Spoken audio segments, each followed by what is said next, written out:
সেখানে আশেপাশের যে চাষবাসের জমি গরিব মানুষের কাছ থেকে ভয় দেখিয়ে সেই জমি নেওয়া হচ্ছে এবং সেই জমিতে খুব কম দামে সেই জমি ভয় দেখিয়ে 87 নম্বর ওয়ার্ড এবং ডামরার আশেপাশের গরিব মানুষদের কাছ থেকে জমিটাকে নিয়ে সেখানে প্লটিং করা হচ্ছে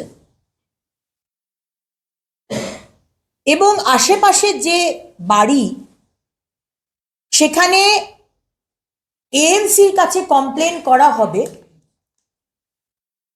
এই নামে এইভাবে সাধারণ মানুষের যাদের হয়তো বাড়ি বানিয়েছে প্ল্যানিংয়ে 19-20 আছে তাকে সেখানে বাড়ি বাড়িতে গিয়ে ভয় দেখিয়ে এএমসিতে হিয়ারিং হচ্ছে না। এই যে আপনি প্ল্যানিংয়ের হেরফের করেছেন সেটা জানানো দরকার এএমসিকে, আসানসোল মিউনিসিপ্যাল কর্পোরেশন, কিন্তু সেখানে জানানো হচ্ছে না।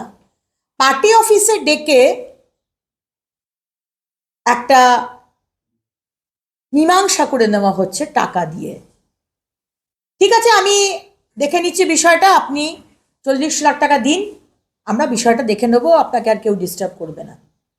সুতরাং এই রকম বহু কমপ্লেন 87 নম্বর ওয়ার্ড এবং ডামরার আশেপাশের মানুষ তারা করছে।